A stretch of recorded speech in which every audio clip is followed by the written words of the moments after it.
Thyroid hormones में maximum concentration T4 की होती है। सर्कुलेशन के अंदर भी T4 की फॉर्म में थायराइड हार्मोन एंटर करता है, लेकिन फीटल ब्रेन डेवलपमेंट के लिए T3 चाहिए होता है।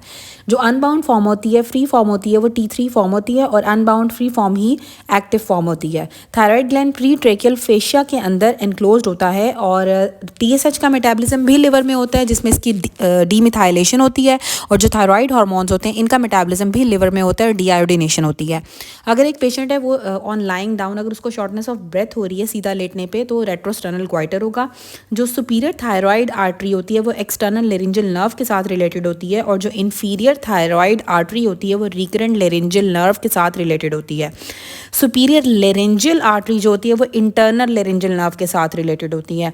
मोस्ट कॉमन नर्व जो थायराइडेक्टमी के अंदर जाती है that is external laryngeal nerve. जब आप थायराइड ग्लैंड को रिमूव करोगे तो आपकी एक्सटर्नल लेरिंजियल नर्व सबसे ज़्यादा डैमेज होती है, और जब हम ट्रेकियोस्टमी करते हैं तो रिकरेंट लेरिंजियल नर्व सबसे ज़्यादा डैमेज होती है। ट्रेकियोस्टमी में रिकरेंट लेरिंजियल नर्व डैमेज होती है, और थायराइडेक्टमी के अंदर एक्सटर्नल लेरिंजियल नर्व डैमेज होती है। मोस्ट कॉमन कॉज जो ट्रेकियोस्टमी में ब्लीडिंग की होती है वो इंफीरियर थायराइड वेन होती है, लेकिन अगर हैवी ब्लीडिंग होगी तो उसकी जो कॉज होती है वो एंटीरियर जगुलर वेन होती है या फिर इस्थमस होता है। इस्थमस की वजह से या एंटीरियर जगुलर वेन की वजह से थायराइड ट्रेकियोस्टमी के अंदर ब्लीडिंग बहुत ज़्यादा होती है, और वैसे जो ब्लीडिंग होती है वो इंफीरियर थायराइड वेन की वजह से होती है, लेकिन अगर हैवी ब्लीडिंग होगी ट्रेकियोस्टमी के बाद तो वो एंटीरियर जगुलर वेन या फिर इस्थमस की वजह से होती है। टॉन्सिलेक्टमी में ब्लीडिंग जो होती है वो या तो टॉन्सिलर आर्टरी के डैमेज की वजह से होती है, पैलेटाइन वेन की वजह से हो सकती है, या फिर असेंडिंग फेरेंजियल आर्टरी के डैमेज की वजह से हो सकती है। थायराइड ग्लैंड का जो अनबाउंड फॉर्म होती है T3 एक अनबाउंड फॉर्म होती है, एक्टिव फॉर्म होती है। T4 सर्कुलेशन में होता है, मैक्सिमम भी T4 होता है। थायराइड ग्लैंड का प्री ट्रेकियल फेशिया के अंदर इनक्लोज होता है। TSH की डीमिथाइलेशन होती है लिवर के अंदर। थायराइड हार्मोन्स की डीआयोडिनेशन होती है लिवर में। सुपीरियर थायराइड आर्टरी के साथ एक्सटर्नल लेरिंजियल नर्व रिलेटेड होती है, और इन्फीरियर थायराइड आर्टरी के साथ रिकरेंट लेरिंजियल नर्व रिलेटेड होती है।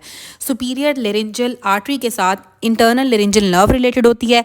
ट्रेकियोस्टमी में रिकरेंट लेरिंजियल नर्व जाती है। अगर ट्रेकियोस्टमी में ब्लीडिंग होगी तो इन्फीरियर थायराइड वेन इन्वॉल्व होती है, और अगर ट्रेकियोस्टमी में हैवी ब्लीडिंग होगी तो एंटीरियर जगुलर वेन इन्वॉल्व होती है या फिर इस्थमस इन्वॉल्व होता है, जिसकी वजह से ट्रेकियोस्टमी में हैवी ब्लीडिंग होती है।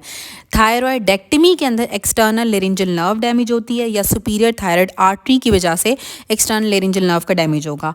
टॉन्सिलेक्टमी में या तो टॉन्सिलर आर्टरी डैमेज होगी, या पैलेटाइन वेन इन्वॉल्व होती है, या फिर असेंडिंग फेरेंजियल आर्टरी इन्वॉल्व होती है।